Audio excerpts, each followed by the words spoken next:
Today you are going to learn what are the forms of leverage. Updated 2025. Okay, so let's first start with Archimedes. What? Now, like for real, Archimedes is fundamental to this. So, what did Archimedes said some time ago? Well, he basically said, "Give me a lever long enough and a fulcrum on which to place it, and I shall move the world." Was he right? Well, let's actually demonstrate it. So, I know this is strange, but this is fundamental to the whole video, okay? So let's actually do a simple problem of this principle with a Cybertruck. Let's say I, myself, a human being that can weigh, I don't know, I weigh like 66 kilograms. This piece of meat wants to carry a Cybertruck.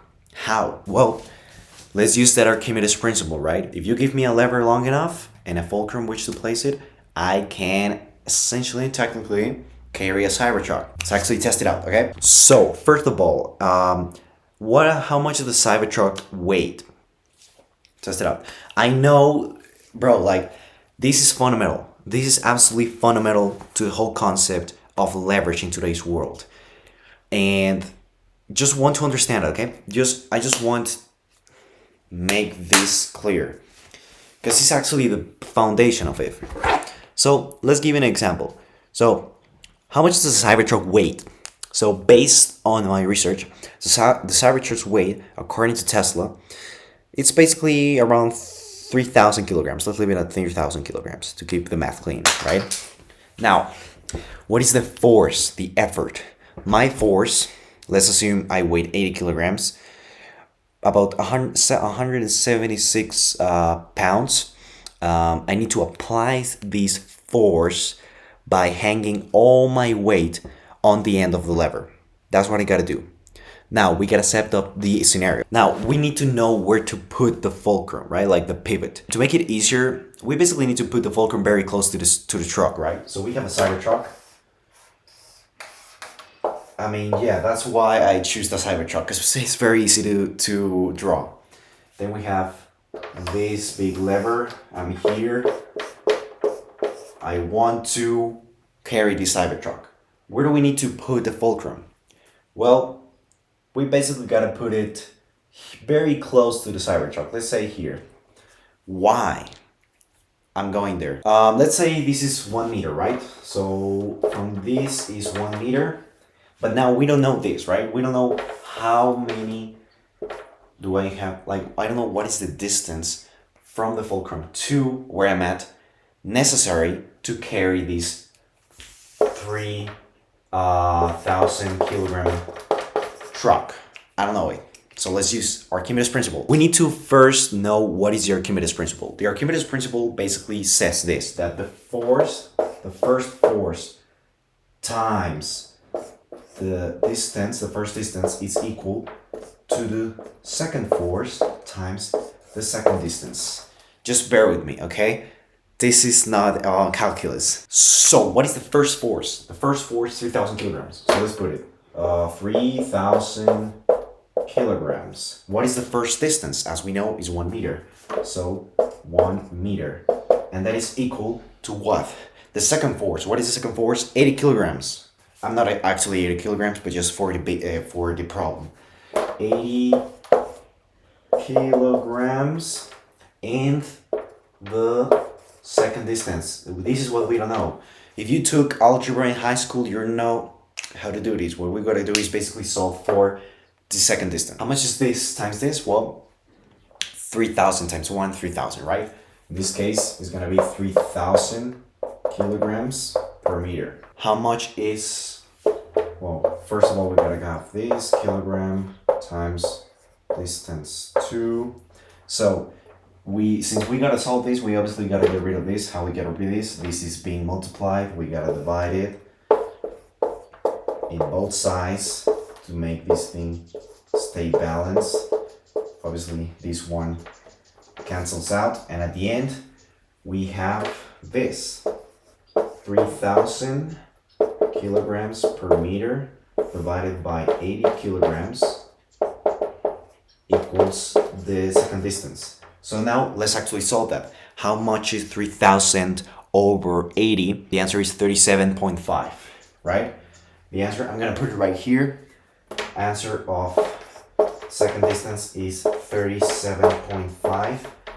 37.5 what? Well, meters, right? Because these ones, the kilograms cancel out. So, meters. And there you go.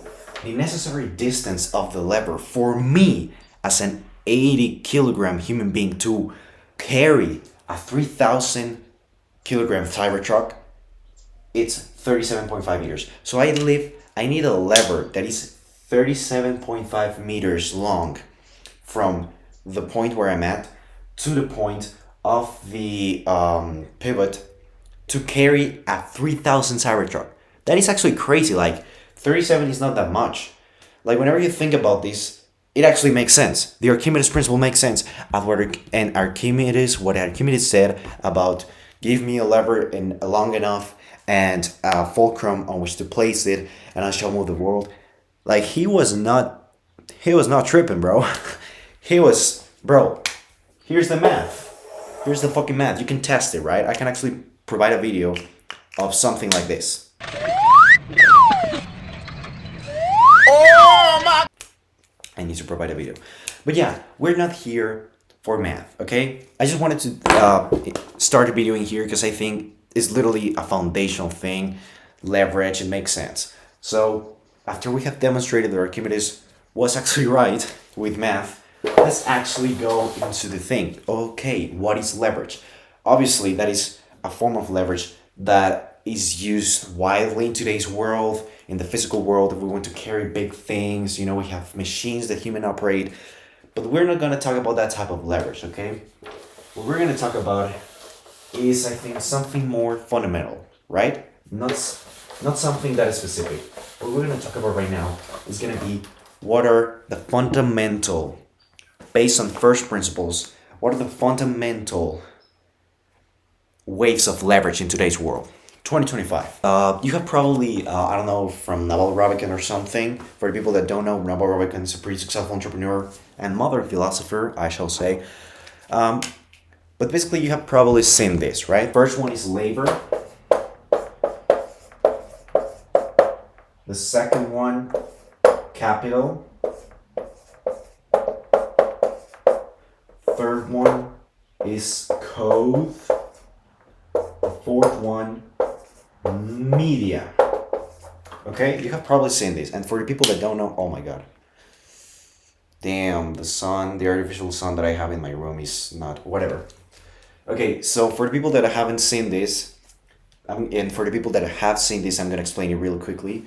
So, labor, as we know, it's physical labor, right? Like labor you get in order for you to get 100 hours of work, you get 100 people, right? That do 1 hour of work, okay? So, this is obviously the first one that started like a form of leverage back in the day where there were kings. Like obviously all these kings had all these people that were building them the castles, that were serving them. That was the old form of leverage, right? Labor. Then what happens? Came capital, right? Capital. This was, for example, the Warren Buffetts, that they basically utilize other people's money to have leverage, right? So obviously with capital, I'm gonna actually put a symbol right here. With capital, obviously you can get people's time for money, right? So you pay them money, you get these people either in skills or whatever, and you can get them to work on your idea or your company or whatever it is, right? And then relatively recently, with all the advancements that happen in computer science, we got this one. These two, so code and media, okay? So obviously with the advancement of computer science, we developed computers started to get better, then came personal computers and whatever. And then came the internet, right? So I'm going to talk about this one, code. Obviously right now, you can, for example, work for 5 hours on an app, and it actually has the capability and the possibility there's like a probability of 5, 10, a billion people using it, right? So that is leverage. You literally work from 5 hours in an app, and then people, like millions of people, are able to use it.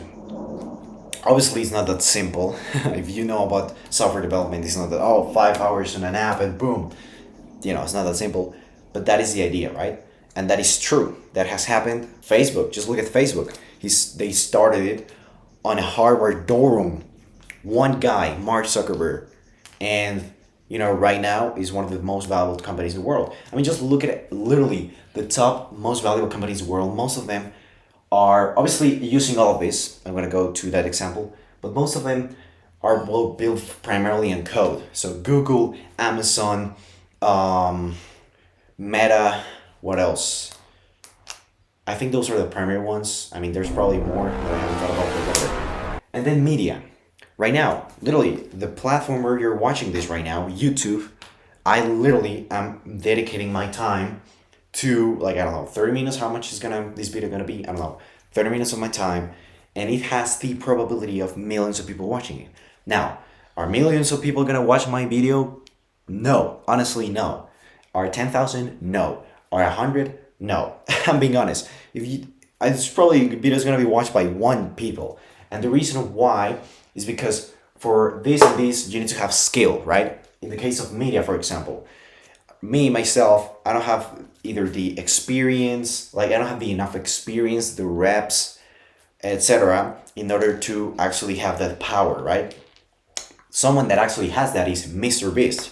He has the experience, he has done the reps, he has gone through all the failures, he has gone through all the time, and now look at him. He uploads a video, and literally the audience of an entire Super Bowl watches every single video.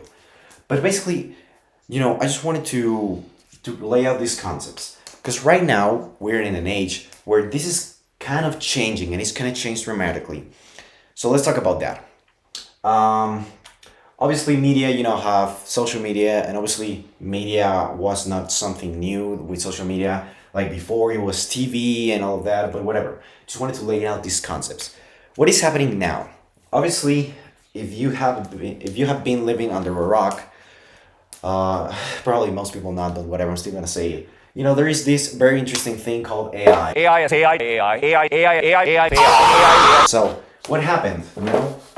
Recently, in the past 5 years, AI has been essentially democratized, right? Now it has been open to the public, primarily in the form of large language models, right?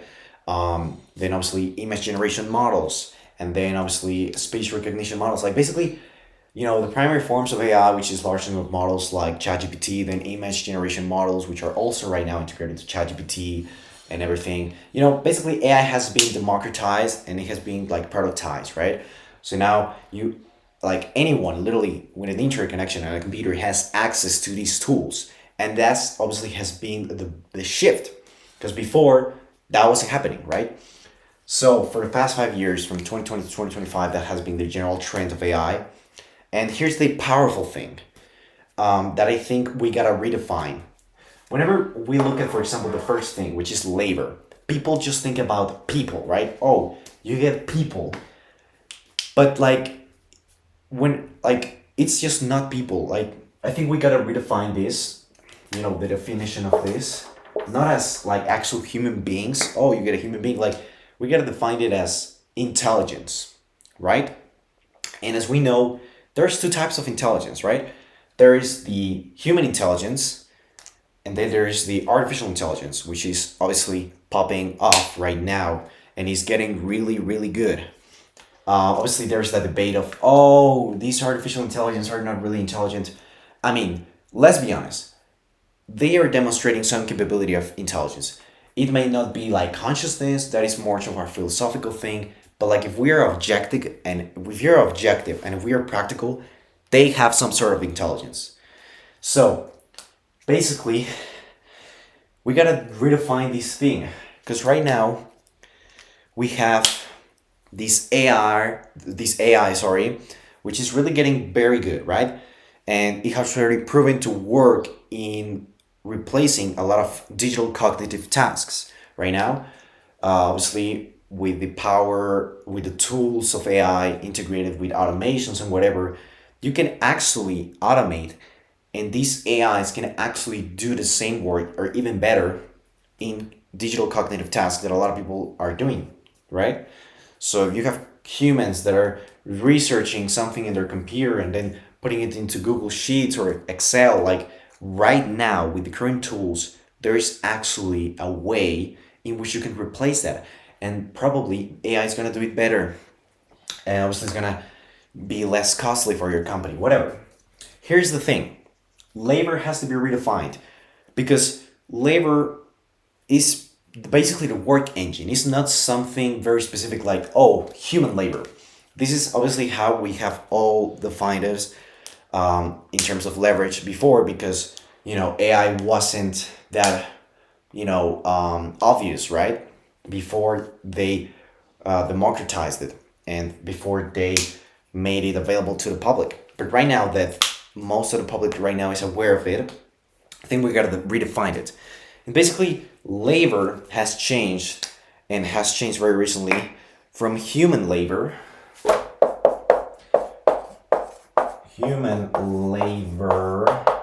to digital labor, right?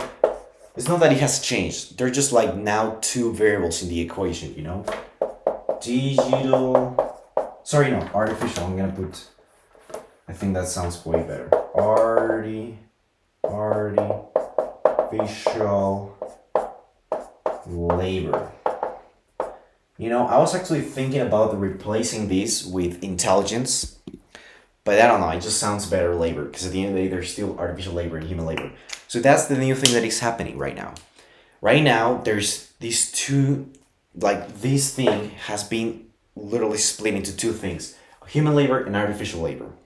Right now, as of 2025, artificial labor is really capable of replacing and basically doing like a lot of cognitive tasks digitally in the digital space. Because here's the thing, what it's coming is going to be now artificial physical labor. Right now, as we know, as I said, artificial digital labor is really feasible. There's a lot of people that are already transforming entire businesses to switch to that. And the thing that, where we are not there yet is the physical labor. Cook me the meal. I'm gonna go on in here and play Fortnite, okay? Yeah.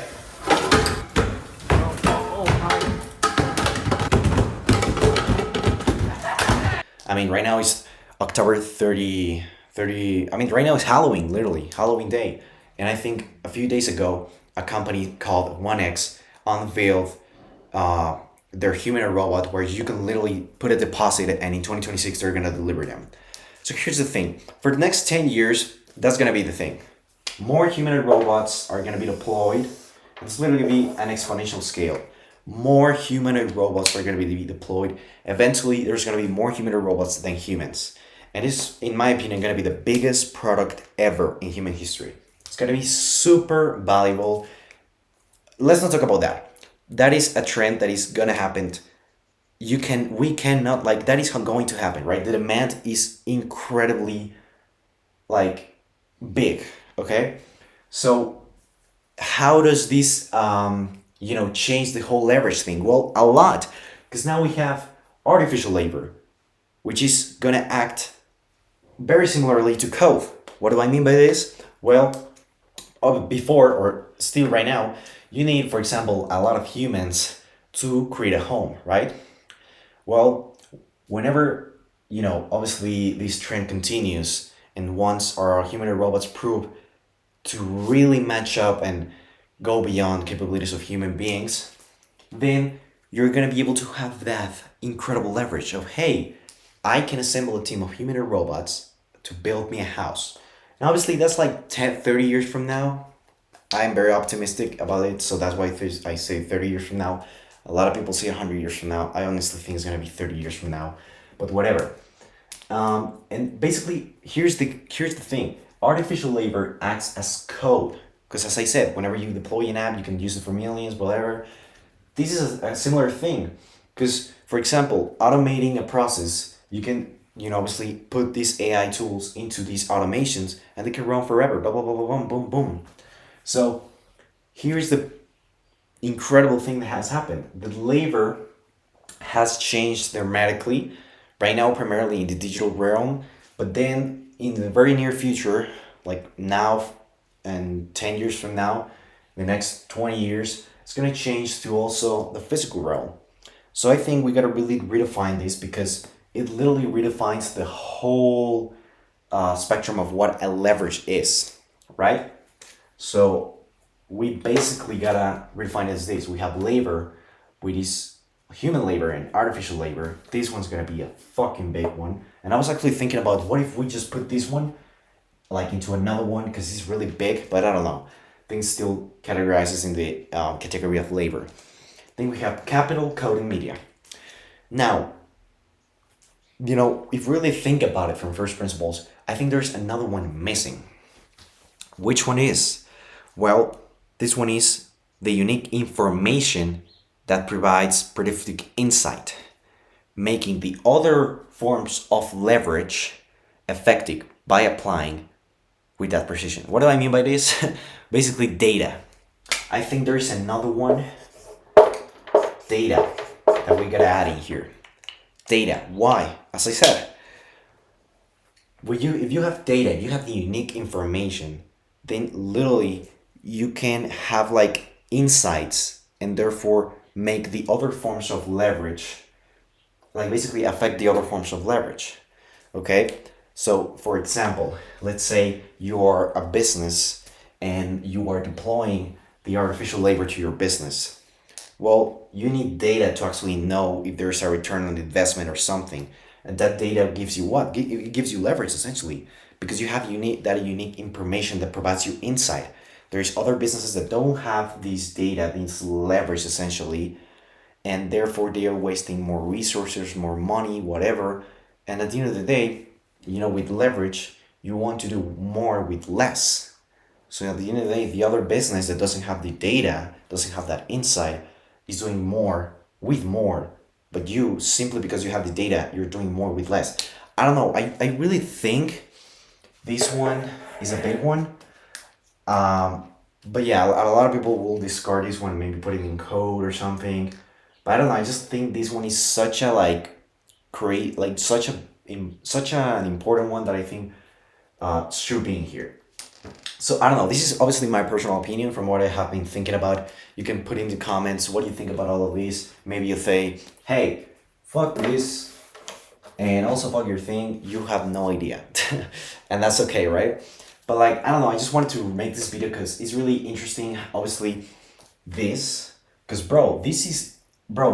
people that understand this are super powerful right now. Like people that understand that have leverage. Literally, right? That's the difference between someone that doesn't have leverage and someone that has leverage. That's the difference between someone that doesn't have it and someone like Jeff Bezos or Elon Musk who has incredible leverage. So I think this is fundamental for any human being to understand, for anyone. Because if you understand this, whatever you want to do, you have leverage, bro. That's why there's people that have way more wealth or people that get way more done than other people because they understand this fundamental concept of leverage. And I don't know, I just wanted to make a video obviously about leverage, the actual concepts, but also about how leverage is changing, right? And how with the advancements of technology is going to change essentially, as I previously said, with artificial labor. And I guess this is also another conclusion to embrace those changes and to now learn how to use this artificial labor, how to use it to your advantage. Right now, as of today, as of this second, you can definitely use artificial labor, no problem, into a lot of the things that you do in your life. I'm talking about in this digital realm. If you're interacting with a computer, with the internet, there's a lot of things you can automate and that you can basically deploy artificial labor for the artificial labor to do it for you. Now, obviously, you gotta know how to do it, and obviously, all of this requires a skill. Code requires a skill. Media requires a skill. Like all of this requires a skill. I just think this is super interesting. It is literally incredible concepts that when you understand them just gives you so much power, bro. It's crazy. Whenever you understand them and you apply them, obviously. If you understand them and you do nothing, well, that doesn't count in this world. But it's just such an interesting concept, and it's actually such an interesting concept that is changing right now. And I don't know, I just wanted to share my perspective of how it's gonna change. Um, and I don't know, take advantage of this. Because at the end of the day, we, humanity, if we're really looking into it, we are really leaving so much potential behind. Like, we have so much potential. Like, that we just gotta do it. Like, for example, the fact that, for example, when you see a sci-fi movie, right? When you see a sci-fi movie where we are literally a civilization in the entire solar system or something, and we have this incredible utopia or very close to utopia thing where, nobody is essentially poor. I mean, yeah, the wealth gap is very big, but nobody's really poor. Everyone has like the basic needs. Then you have, obviously artificial labor that takes everything about, takes care of the boring, repetitive, and dangerous tasks, and therefore humans are now allowed to pursue, paths of, freedom, creativity. Like, I just look at that world and I just actually look at it and I'm like, bro, that is literally possible. And it's crazy because whenever you think about that world and that world that is like actually within the laws of physics, like that can be done, that can be feasible, that's feasible. And whenever you compare it to the current world, where we haven't gone, like we're not in the solar system, like we don't have vacations to Mars or something. We're just on Earth. Like, I don't know, bro. It just brings me so much, not discouraged, but excitement because we can't get there. And yeah, I don't know, like if anyone, like I don't know, I'm really yapping a lot, but just use this for us as a collective civilization to get into that incredible world that probably most people want. Yeah, there's gotta be people that are gonna say they just don't want it and whatever, but I do really think most people want that world. So let's get there. And I don't know, this is pretty interesting. And yeah, that's the video.